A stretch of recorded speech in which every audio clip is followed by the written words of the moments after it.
کہ جماعت کے ساتھ نماز ادا کرتے ہیں، جماعت کے ساتھ فرائض ادا کرتے ہیں، اس کا کیا طریقہ کار ہوتا ہے؟ ٹھیک ہے، اس کے بعد دو چار باتیں ٹائم ہوا تو اس کے بھی گفتگو ہو جائے گی۔ نماز میں جب آپ امام کی ابتدا میں آ جاتے ہیں، آپ یہ کہہ دیتے ہیں کہ پیچھے اس امام کے، ٹھیک ہے، تو چند ایک چیزیں ہوتی ہیں کہ جن کو لازمی طور پر جو ہے وہ دیکھنا چاہیے۔ سب سے پہلے رکوع اور سجدہ جو ہے اس کے اندر بار اوقات دیکھا گیا ہے کہ لوگ جو ہے وہ جلدی کر لیتے ہیں، یعنی کہ امام سے پہلے سجدے میں چلے جانا، امام سے پہلے رکوع میں چلے جانا، یا اس سے پہلے جو ہے وہ کھڑے ہو جانا، تو یہ بالکل حدیث پاک اس کی سخت وعید بیان کی گئی، سخت ترین وعید بیان کی گئی۔ آئیے اب فرائض جو ہے وہ ادا کرنے کا جو طریقہ ہے امام کے ساتھ جو ہے وہ طریقہ کار کیا ہے جناب؟ جب ہم نے پیچھے اس امام کے کہہ دیا تو اس کا مطلب یہ ہے کہ ہم نے اپنے آپ کو سرنڈر کر دیا، ہم نے اپنے آپ کو جو ہے وہ ہاتھ کھڑے کر لیا، عزم کر دیا کہ مالک اب یہ بندہ جانے اور تو جا، ہم اس کے پیچھے ہیں، جیسے یہ کرتا جائے گا ہم بھی ویسے ویسے اس کی ابتدا میں نماز کو ادا کرتے جائیں گے۔ اب سب سے پہلے نمبر پر جب ہم نیت کر لیتے ہیں تکبیر اولیٰ کے ساتھ جو ہے اللہ اکبر کر کے ہم قیام میں آ جاتے ہیں، تو اس کے بعد جو امام کی قرات ہے وہی ہماری قرات ہو رہی ہے، جو امام کی قرات ہے وہی ہماری ہے، چاہے وہ جہری ہو چاہے وہ سری، یعنی کہ بلند آواز سے پڑھا جا رہا ہے تب بھی امام کی قرات ہی مقتدی کی قرات ہوا کرتی ہے، اور اگر بلند آواز سے نہیں خاموشی کے ساتھ جیسے ہم ظہر اثر کی نمازیں ادا کرتے ہیں تو اس کے اندر جیسے امام خاموشی کے ساتھ کھڑا ہوتا ہے وہ اپنی مطلب کی قرات ہے دل میں کر رہا ہوتا ہے، تو وہی قرات ہماری بھی ہوا کرتی ہے۔ آپ خاموشی کے ساتھ پہلی رکعت کے اندر اگر آپ باجوار تکبیر اولیٰ کے ساتھ شامل ہو گئے ہیں تو آپ کو چاہیے کہ بس آپ ثنا پڑھ دیں، یا ثنا سبحان اللہ، اور اگر امام قرات شروع کر دے تب یہ بھی نہیں پڑھے، تب اس کو بھی نہیں پڑھنا، خاموشی کے ساتھ کھڑے ہو جائے گا۔ باقی جتنے بھی معاملات ہیں تسبیحات ہیں، اگر آپ کی کوئی تسبیح رہ بھی جاتی ہے تو امام کے ذمہ ہے، یہ نہ ہو کہ آپ کہہ رہے ہیں کہ میری کوئی تسبیح رہتی ہے ابھی امام سب کھڑے ہو گئے تو پھر میں ابھی اپنی تسبیح مکمل کر لوں، نہیں، بس 2 مرتبہ پڑھا ہے، 3 مرتبہ پڑھا ہے، 1 مرتبہ پڑھا ہے، امام نے سمی اللہ لمن حمیدہ کہہ دیا تو آپ جو فوراً کھڑے ہو گئے۔ اسی طریقے کے ساتھ جس طرح سے امام جو ہے آپ کی جو ہے وہ نماز کی نمائندگی کر رہا ہوتا ہے، اگر کہیں غلطی ہو جاتی ہے تو پھر امام ہی اس کا جو ہے وہ سجدہ صاحب کا پابند ہوا کرتا ہے، ہمیں الگ سے سجدہ صاحب کرنے کی ضرورت نہیں پڑتی۔ اچھا، اب یہی اگر نماز ہم 2 رکعتیں ہم نے نماز کی ادا کر لی امام کے ساتھ، 2 رہ گئی ہماری، باقی تو سیدھی سیدھی سی چیزیں ہیں، کامن سی جنرل چیزیں ان کا ہمیں پتہ ہے۔ اب اگر 2 رکعتیں رہ گئی ہیں، امام صاحب نے 4 رکعت والی نماز پڑھائی، آپ آخری 2 رکعتوں میں شامل ہوئے ہیں، آپ کی 2 رکعتیں رہ گئی ہیں، اب وہ ادا ہونے والی کون سی رکعتیں ہیں اور باقی جو ہے آپ نے ادا کرنی ہے وہ کس طرح سے کرنی ہے اور کون سی رکعتیں وہ ادا کرنی ہے، یہ سمجھنے والا ہے۔ تو میرے دوستوں میرے بھائی، جو 2 رکعتیں آپ نے پڑھی ہے نا، تیسری اور چوتھی رکعت وہ آپ کی ہو گئی، پہلی جو 2 رکعتیں آپ کی رہی ہیں ان کو آپ بغیر امام کے پھر کھڑے ہو کر ادا کریں گے، اور ادا کرنے کا طریقہ کار کیا ہے؟ پہلی جو 2 رکعتیں ہیں، یہ غور کیجیے گا، پہلی 2 رکعتوں میں اگر ہم اکیلے ادا کر رہے ہیں یا ہماری یہ رہ گئی ہیں 2 رکعتیں تو پھر ہم کس طرح سے پڑھیں گے؟ ثنا بھی پڑھیں گے، سورۃ فاتحہ بھی پڑھیں گے، اس کے بعد کوئی سورت بھی ملائیں گے، سورت بھی ملائیں گے۔ اب دوسری رکعت جو ہے اس کے اندر کیا کریں گے؟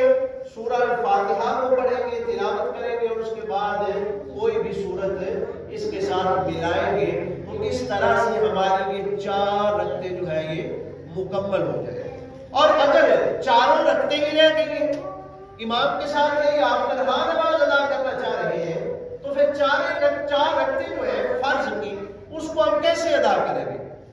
اس کا طریقہ کار کیا ہے؟ سیم اسی طریقے کے ساتھ جو پہلی 2 رکعتیں ہیں ان کے اندر اندر ہم سلام بھی پڑھیں گے، فاتحہ بھی پڑھیں گے، کوئی سورت بھی ملائیں گے، دوسری رکعت میں فاتحہ بھی پڑھیں گے، کوئی سورت بھی ملائیں گے، یہ 2 رکعتوں کے بعد تشہد کریں گے، کھڑے ہو جائیں گے، تو پھر تیسری رکعت کے اندر ہمیں کیا پڑھنا ہے؟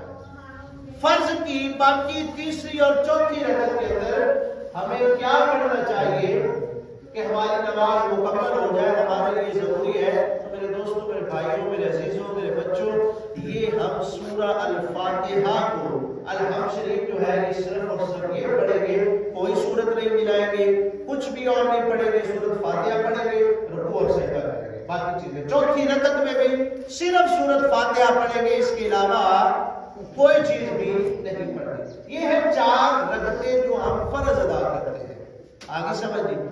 اچھا، اب اگر ہم سنت موقدہ، یہ بھی 2 چیزیں ہیں اس کے اندر، سنت موقدہ کے پہلے میں وضاحت کر دیتا ہوں، پھر غیر موقدہ، اور غیر موقدہ جتنے بھی نوافل ہیں وہ بھی غیر موقدہ ہے، ٹھیک ہے؟ جتنے بھی نوافل ہیں، چاہے وہ آپ کی صلاۃ التسبیح ہے، جو بھی آپ 4 رکعت والے جو نماز نفل ادا کرتے ہیں، ان کو ہم ادا کس طرح سے کریں گے؟ جو ہماری سنت غیر موقدہ ادا کرنے کا طریقہ ہے، اسی طریقے کے ساتھ ہم اس کو بھی ادا کریں گے۔ اب سنت موقدہ کا طریقہ میں بتانے لگا ہوں، ذرا غور کیجیے گا، سب کو پتہ ہے لیکن تھوڑا سا دوبارہ دہرا دیتے ہیں تاکہ مجھے بھی صحیح طرح سے یاد ہو جائے اور آپ بھی خوش گزار بھی ہو جائے، جسے نہیں سمجھ آئے یا نہیں پتہ چلا تو وہ بھی اس کو سیکھ لے گا۔ اب ہم نے پہلی 2 رکعتوں کو 4 رکعتیں جو سنتے ہیں، جیسے ظہر کی 4 سنتیں کیا ہیں؟ یہ سنت موقدہ ہے۔ فجر کی پہلی 2 سنتیں کیا ہے؟ یہ سنت موقدہ ہے۔ ظہر کے بعد کی 2 سنتیں یہ بھی سنت موقدہ ہے۔ عصر کی پہلی 4 سنتیں یہ سنت غیر موقدہ ہے۔ مغرب کی 2 سنتیں بعد والی یہ سنت موقدہ ہے۔ عشاء کی 4 پہلی غیر موقدہ ہے اور باقی جو بعد کی سنتیں ہیں وہ کیا ہے؟ موقدہ ہے۔ سمجھ آ گئی؟ اور جمعے کی، یہ ذہن میں رکھیے گا، جمعے کی ٹوٹل جو رکھتے ہیں نوافل کو نکال کے وہ موقدہ ہی ہے، چاہے پہلے کی سنتے ہیں چاہے بعد کی سنتے ہیں، یہ لازمی پڑھنی چاہیے۔ بعض اوقات ایسا ہوتا ہے کہ لوگ نکل جاتے ہیں، مجھے اس بات کا جو ہے نا وہ یقین ہوتا ہے، چند ایک لوگوں سے یہ پوچھا بھی ہے، وہ کہتے ہیں کہ ہم احتراماً جو ہے گھر کے اندر برکت کے لیے گھر کے اندر وہ ادا کرتے ہیں باقی نماز۔ ٹھیک ہے بھائی، اگر پڑھتے ہیں تو پھر تو ٹھیک ہے، اگر یہ سمجھ کے نکل جاتے ہیں کہ وہ حاجی صاحب کو فلانا صاحب جا رہے ہیں جیسے بھی نکل جائیں گے تو نماز جناب جی رہن دیں، یہ تھے کہ ساری غلط فہمی، نماز باقی جتنی بھی رکھتے ہیں وہ لازمی طور پر ادا کریں۔ سمجھ میں آگئی بات؟ یہ اب سنت موقدہ اور غیر موقدہ کا طریقہ۔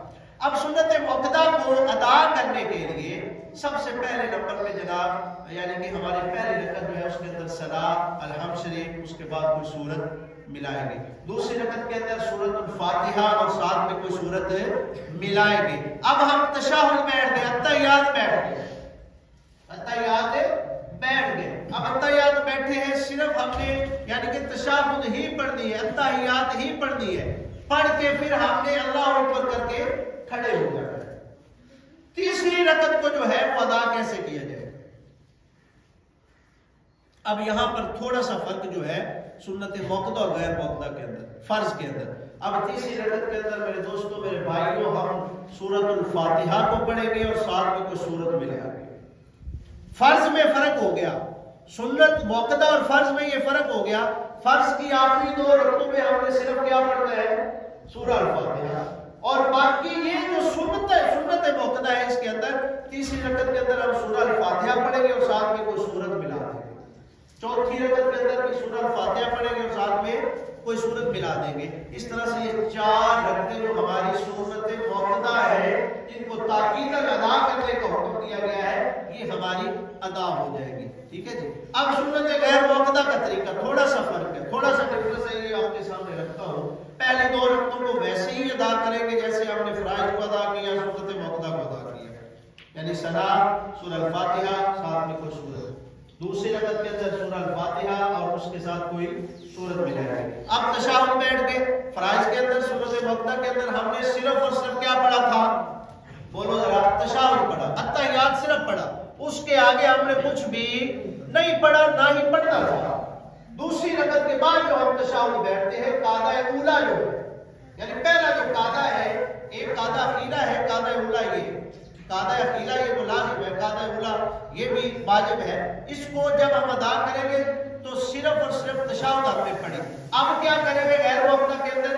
فرق یہاں پر آ گیا کہ ہم یہاں پر تشہد بھی پڑھیں گے، درود پاک بھی پڑھیں گے، رب جعلنی بھی پڑھیں گے.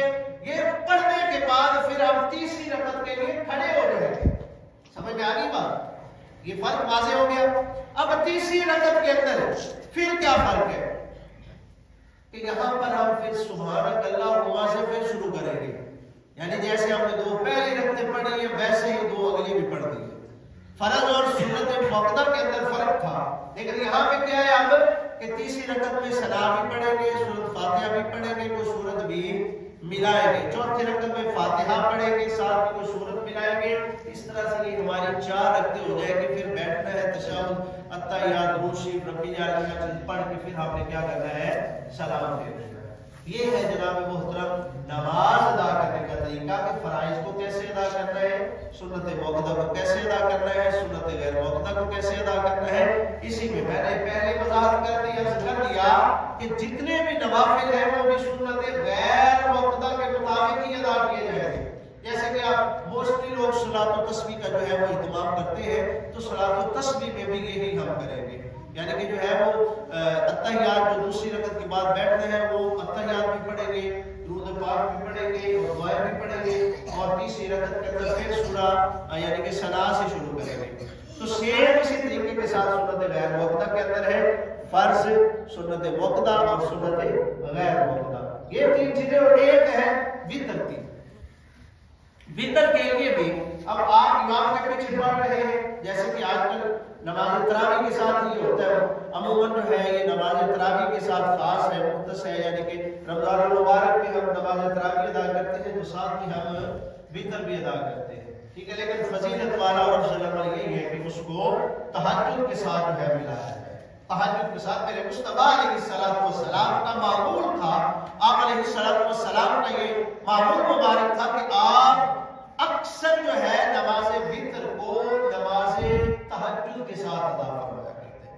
یعنی کہ تہجد میں پڑھتے اور ان کو بھی ادا کر رہے ہیں. ٹھیک ہے، اب یہاں پر نماز وتر ہے، اس میں ہم نے کیا کرنا ہے؟ وہ امام کی ابتدا ہے.